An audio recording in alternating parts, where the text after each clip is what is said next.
Hi, guys. Thank you for joining. This is Essence of Science, and today we're talking about the placebo effect. I'm Amanda Armagast. And I'm Dr. Abati for Essence. What would you like to talk about today? Hold on. Do you have some tabs open on your computer?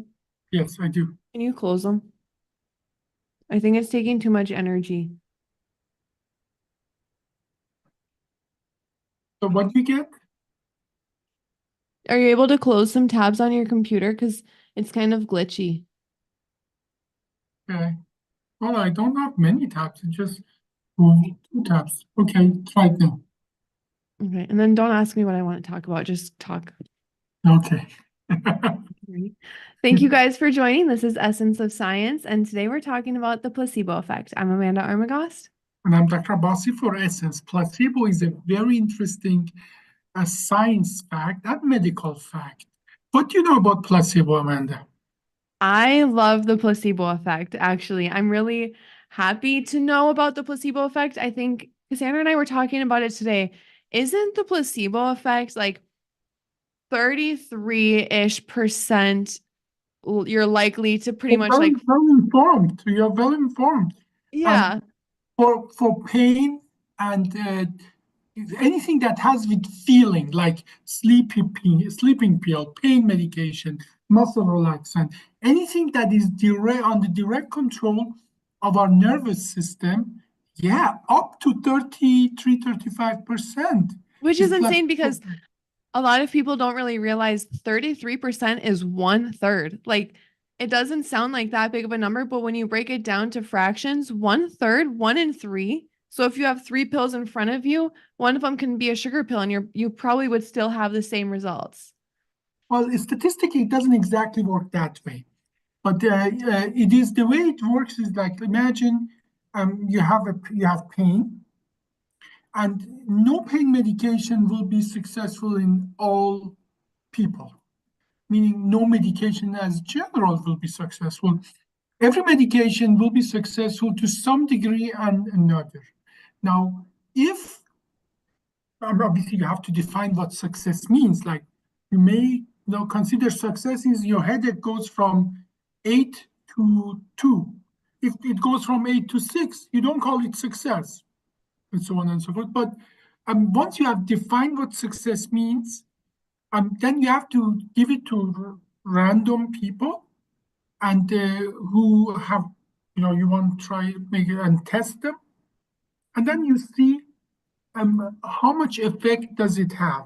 Like, does it affect 55% of the people, or does it affect 5% of the people, or does it affect 95% of the people? Okay, meaning that you have success in 95%, 50%, or 5% of the people.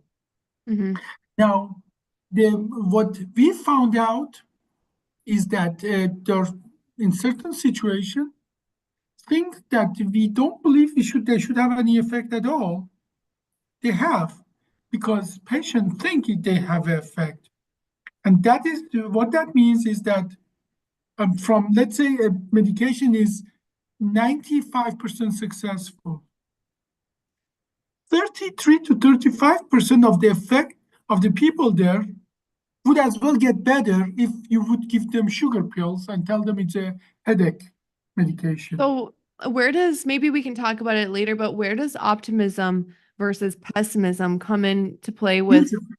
huge effect. We will definitely discuss that pretty soon here. But and naturally, it has been at the standard of any kind of test for any medication. It has been now a, a method to measure the success of a medication against placebo. Since every medication has been measured against placebo, placebo is the most researched medication in the whole world, because every medication goes through one test, but it gets tested against placebo. So True. we have so much knowledge about placebo. Like what I thought is amazing. I give you a headache pill and I tell you it's placebo. It still works. Yeah. Now, it works better if you think it's a headache medication. Now, the amazing part is if somebody gives me the placebo and I don't know what it is, and I give it to you as a headache tab pill, it works better. If if somebody give it placebo to me and tell me it is headache pill, and I give it to you that you think it's so double blind, it simple blind is when you don't know what it is. Double blind is if I don't know what it is, but it's more than that. If I don't know what it is, it could be placebo, it could be a real pill. It works to certain percentages, but if I'm convinced it's a headache pill and I tell you it's a headache pill and you trust me, it works better. I love But that for us, the for best humans. part, the best part is if I give it to you and I tell you it is placebo, it still works. Yeah, when I was a server, sometimes on a really busy day, like if I needed more energy, actually I would take vitamin D pills. And I would tell myself, like, oh, yeah, when you take these vitamin Ds, you have so much energy. And I would take these vitamin D pills and be like I was on drugs. Like, I would be zipping around. I was on top of it. Not only was I on top of it, but I was happy, high energy, which of course is part of the vitamin D. But I think it's also because of what I tell myself was going to happen when I take it. And the effect of mindset, it is extraordinarily in any kind of not only medication, in any medical setting, but as well in any actually situation. Even if it's we're talking about serious things like I do this very complex surgery on lots of people in a bad situation that nobody else wants to touch them because they're um, older, they have comorbidities and so on. One of the main thing I try to figure out is how badly do they want to get better and get back to their lives? Mhm. Meaning that even in the worst situation, like, it's almost other doctors, other surgeons call it hopeless and so on. I think their level of motivation is the one of the most important factor.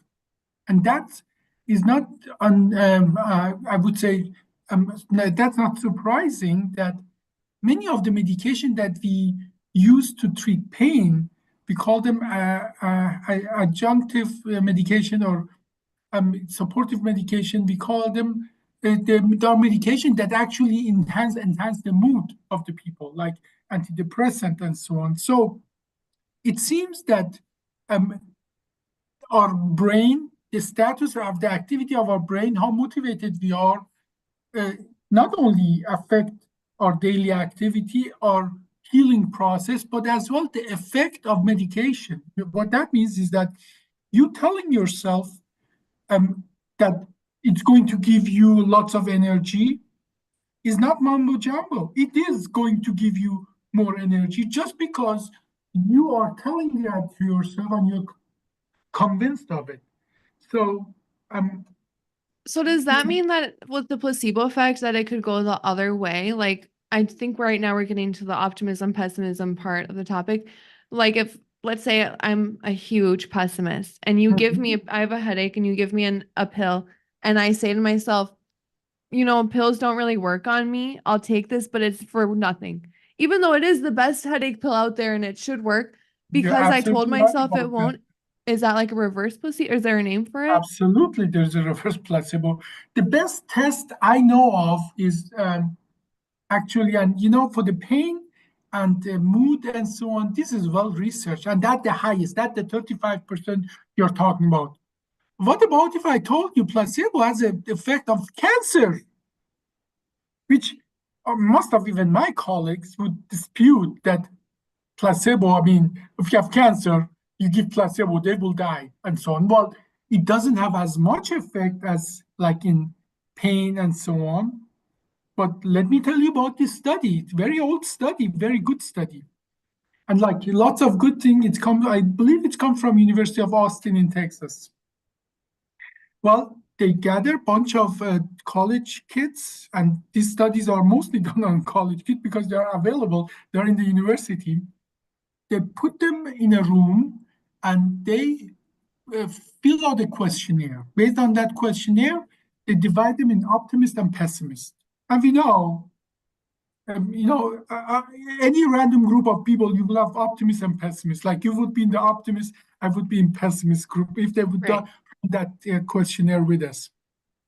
Now they show them a short movie or short video which is open-ended.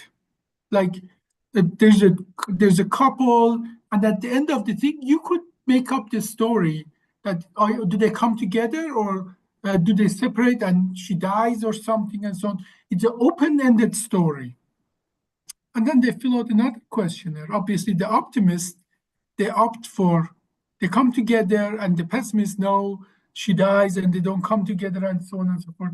But that's not the test. That's not the study. They measure their immune factors before and after.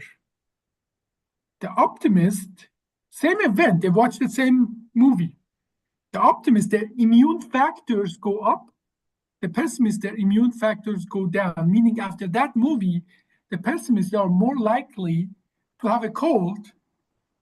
And let's guess what? What does fight our cancers? Our immune system. Yep.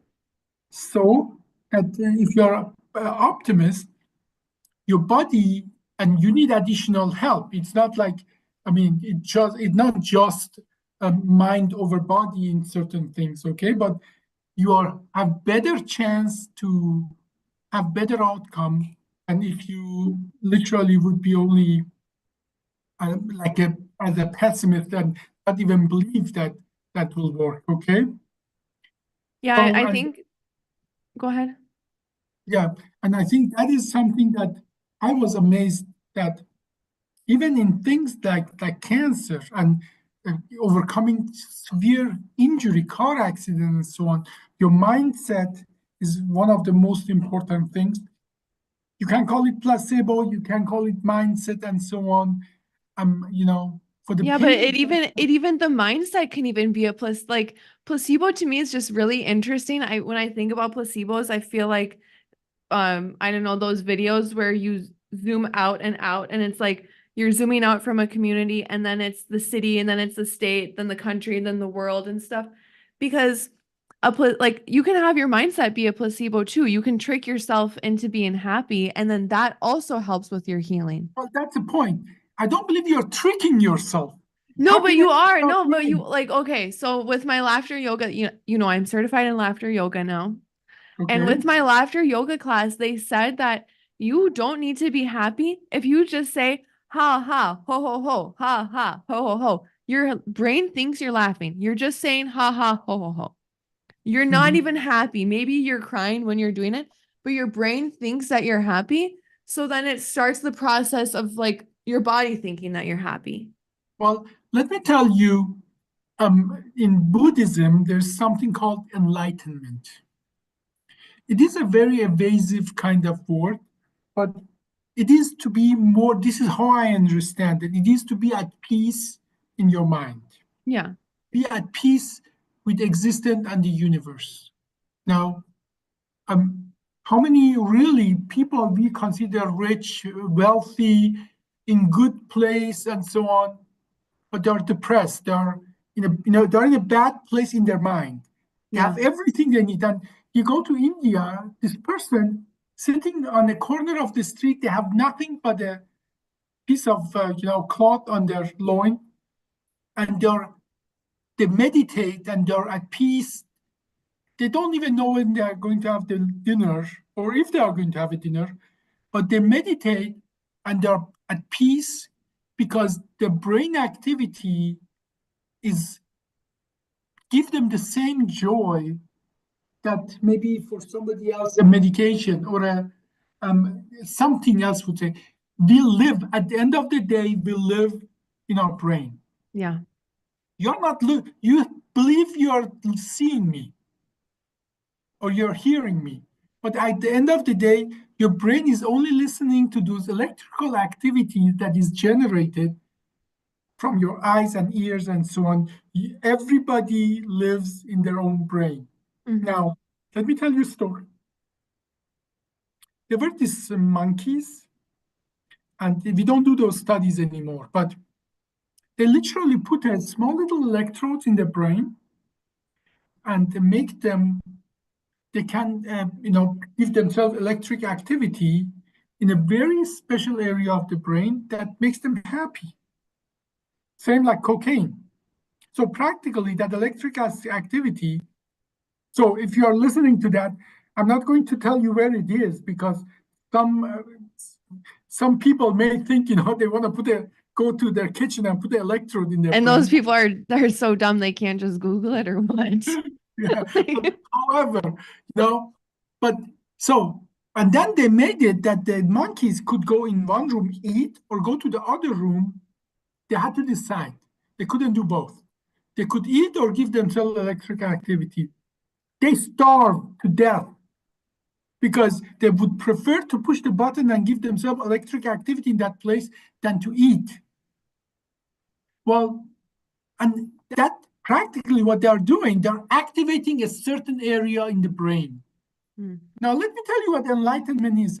Enlightenment is that you control your brain, that it gives you that pleasure that the monkey got from electric activity or another person got from cocaine.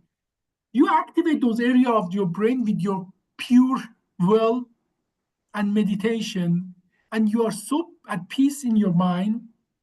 And because it is all natural, you cannot overdo it. Our Yeah. body has safeguard.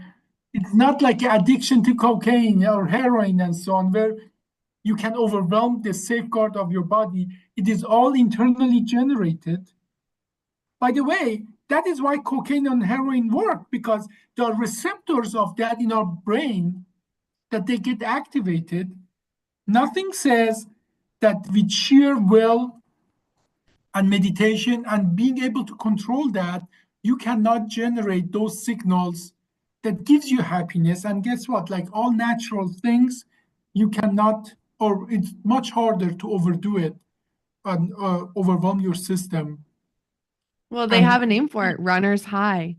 yeah, yeah. You Well, just naturally and release those. the runner, I guess, they get produce noradrenaline and other, other hormone and so on. And but they are still depending on some external factor. I'm telling you, there's good evidence that all of that can be introduced, produced, and controlled all internally by pure willpower. Hmm. Okay, it's not easy. I'm not going to tell you it's easy because if it was easy, I would do it for myself.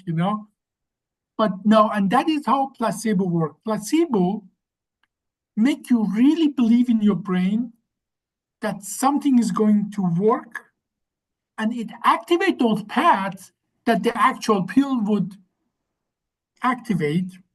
And that effect for pain, especially for pain, is up to 35%. So, which is mind-boggling for me.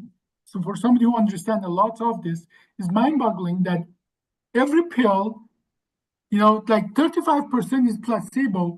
For a medication to get really approved, you need to be only 5% or 8% above placebo. So if you make a medication that placebo treats 35 of them, but the other medication treats 43% of them, you already have a fantastic medication. So you don't even have to be high above the placebo to be really have a successful medication. Does Now, placebo work for animals? Because I'm thinking when I give Lily a pill, I always hide it. So she usually doesn't know that she's taking a pill. So, but like I can imagine that a placebo would work for an animal if it was, I don't know, if maybe it wasn't something related to medicine. okay, well, let me tell you a story that, and this story as well involves an old man and a young girl. A long, long time ago, a scientist who thought his life is wasted and there's nothing else to be now for him out there, fell in love with a very young woman in cold Russia. And that gave him a huge boost of energy. He If this is about reacted, Pavlov. Yes, it is. I don't like this guy. No, you don't like this guy, but this is the story.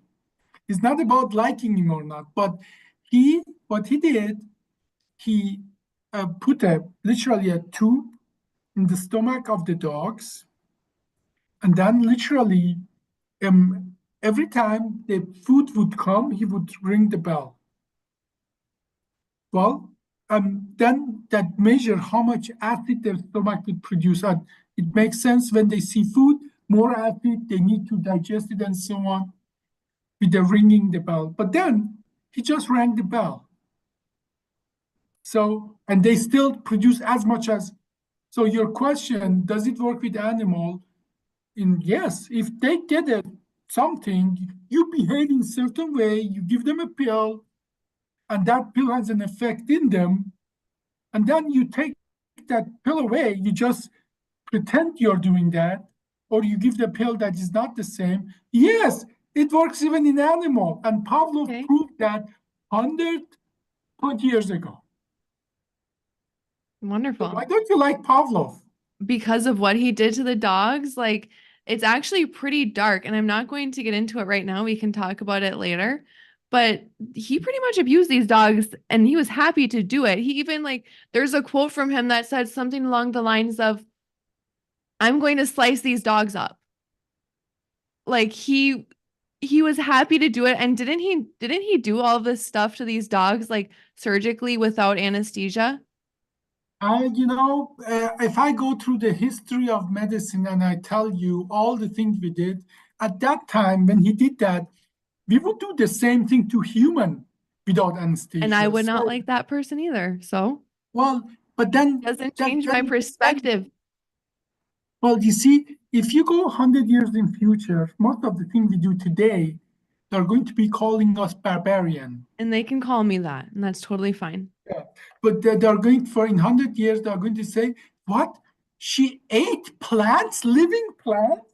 She killed living plants and ate them, I like know. cutting them in pieces and so on.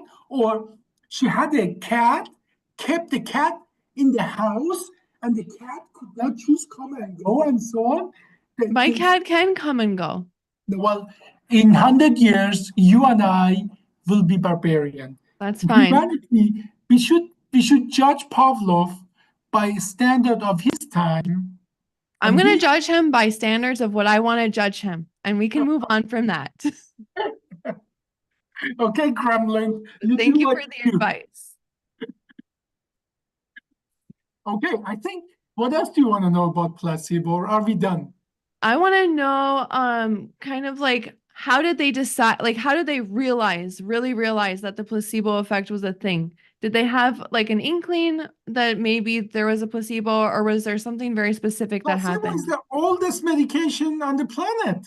Yeah, tell me. Every time, in the Middle Ages, they would, write it like a prayer on a piece of paper.